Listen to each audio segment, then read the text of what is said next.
I'm going to show you how peace is achievable and how you can have it in the midst of problems. Because tell me how come some people tend to have so much peace and some don't.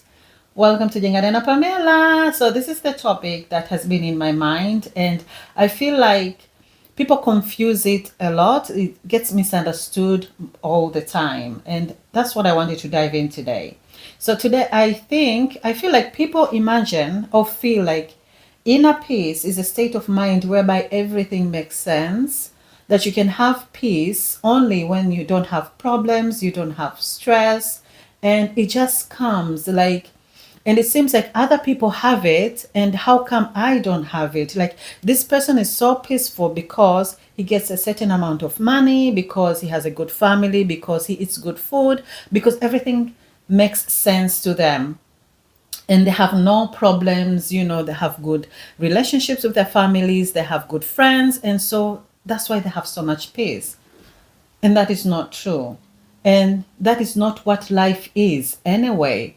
And that is not the definition of peace as well either. And so, what is peace? That's what I want to discuss today.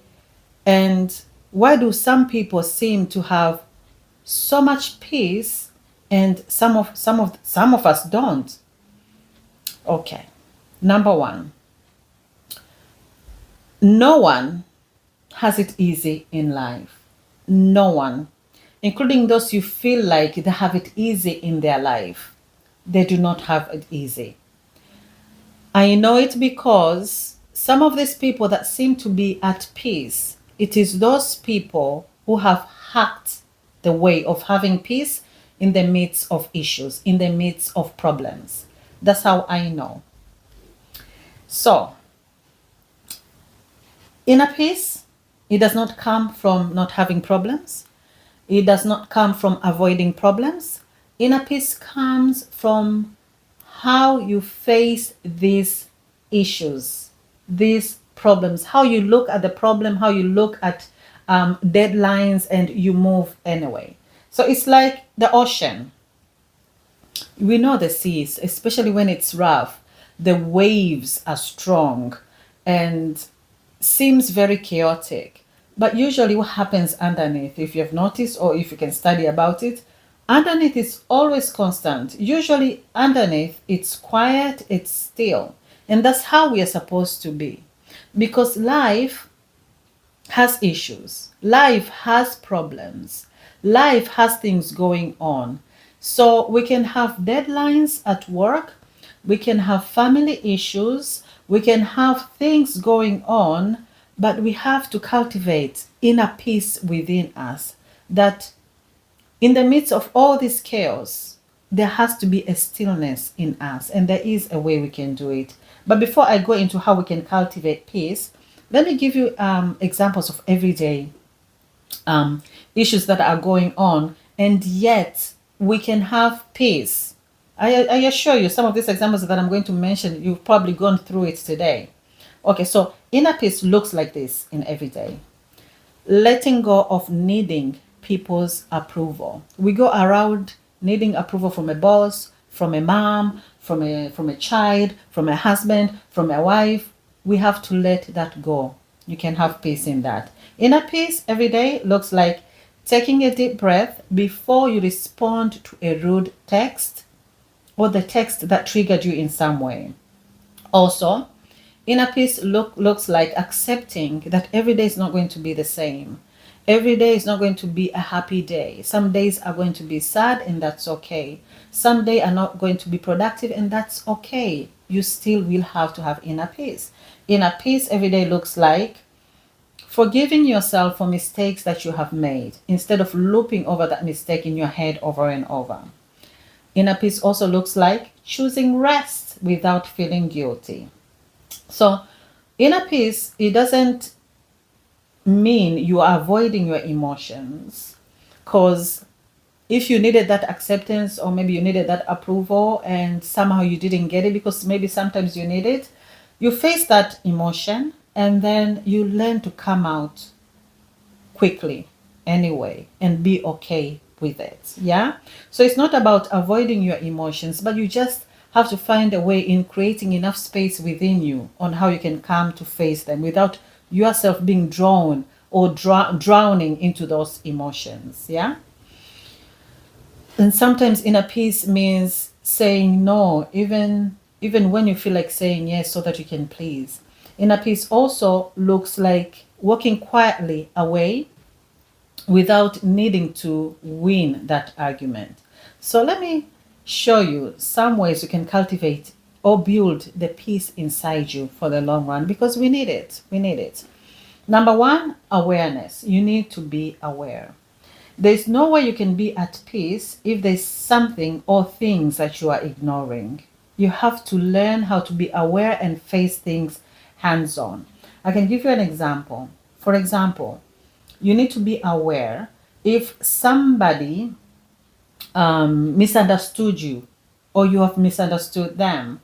So to be aware, like, I need to have this conversation with this person, because if you're not aware of that, you won't have peace, because it will keep playing in your head. What did they mean when they said this?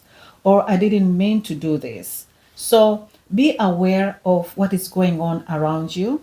And especially if you need to have, for example, if you need to have a conversation, if you are aware of it, it's easy for you to go and look for that person and have that conversation. So in order for you to have peace, to cultivate peace in your life, learn how to be aware. Awareness is very important.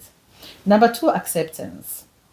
I have been practicing acceptance, I think, for the longest time. I think it's just inbuilt for me to just accept things as they come, because acceptance is important due to the fact that most of the things around you cannot control.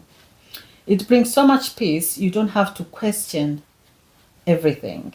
You don't need to understand everybody or everything or situations, especially when it involves other people's behavior. Because people will say things, people will do things, people will upset you, people will say things they don't mean, or they won't be able to express themselves or explain. And if you can't accept things, even if they don't make sense to you, you won't have peace. And I have noticed peace gets stolen. A lot of people do not tend to have peace of the things they cannot control. Most of the things that steal our peace and joy, it is the things we can't control. Just think about it. Maybe you are supposed to go outside and have a picnic. It's raining, and then you're not peaceful or joyful anymore because it's raining, but you can't control it. You're not at peace because someone hasn't turned up, they have cancelled on you, or they have talked to you in a certain way. You don't have peace because you can't go somewhere. You don't have peace, or you're not joyful because something hasn't happened. Usually it is things that you cannot control. So we need to cultivate acceptance. You need to cultivate being able to be aware so that you can have those conversations when they need to. Or you have to reach a point whereby you can say, you know what? I let it go. I have accepted it, even if it doesn't make sense, but I'm okay with it. So cultivate that way. Number three, boundaries. I've also come to understand that if your peace is important to you, you will know that you will disappoint a lot of people, because peace is your responsibility. Yeah. And not everybody will understand it, but as long as these boundaries are healthy boundaries and they are helping and cultivating your peace, and that's how it should be, and that's okay. Number four, gratitude.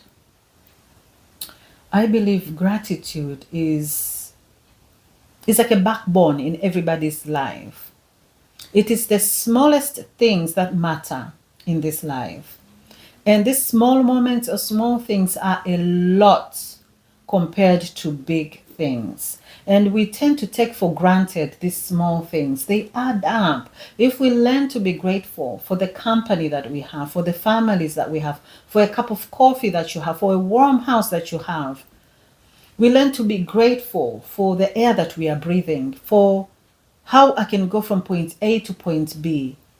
When we cultivate that every day, have like 3 or 4 things to be grateful for every single day, you are cultivating peace in your heart and in your mind and in your being. It's very important. Number 5, perspective. Remind yourself that this situation, it won't be for a long time. It's only temporary. Because if we look back, most of the things that we have gone through, problems or issues, they haven't lasted forever. They came and gone, and we have gone through a lot of those. What about the ones that are coming or the ones that you're facing now? So have a perspective. Always have a positive perspective of telling yourself that this is temporary, this too shall pass. How can I face this? How can I do to help myself to be at peace even though I'm passing through this issue or problem? Perspective matters, positive perspective. Choosing up to wake up every single day and telling yourself something positive so that it can aid you to have a peaceful, wonderful day. Having a perspective of telling yourself, I am going to be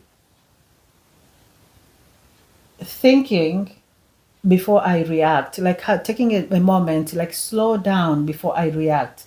Just have perspective that help you in your daily life. Positive perspective. You know, from what I have mentioned from the beginning, you will know that by now peace does not come from controlling anything around you. Because truly you cannot control anything or anybody. You cannot even control your children. You can guide them, you can teach them, but you can't really control anything. So peace does not come from controlling anything, but it's coming from understanding that peace comes from not controlling things around me, but just understanding and accepting of things. And that you don't need to control anything, but just do your best. Do your best. What perspective you can have, what understanding you can have, what needs acceptance, what needs solving. It's just having that perspective of knowing what to do and when to do and when not to do, and just having positive perspective in everything in life. And that is peace. We need peace in our lives, especially for us in this life. There's so many diseases, yeah. There's so many sadness. There's so much going on in social media. There's so much negativity. People can tell you so much negativity about you, about your family, about the weather, about countries, and it can easily steal your joy and peace. So it's important for us to be able to cultivate and find ways to stay at peace in the midst of all what is going on around, so that we can live in the present, we can be present, so that we can be joyful, and so that we can make sense of things around us. Yeah, it's important because we need to live life joyfully and happily and at least make sense. I don't think you just want to exist and not live. We deserve to live this life. And it's simple things that will make us live this life peacefully, joyfully, and being in the moment, being in present. Very important. So, develop healthy habits to help yourself live this life presently. It's worth it. I think it's well worth it. If you feel like you've enjoyed this video, give me a like and comment down below what you feel like you have learned something new, or does it resonate? Is it some things that you are doing anyway? And do you feel like you are at peace right now? And if not, what do you feel like is gonna help you from what I've said in this video? And until next time, enjoy your week. Bye.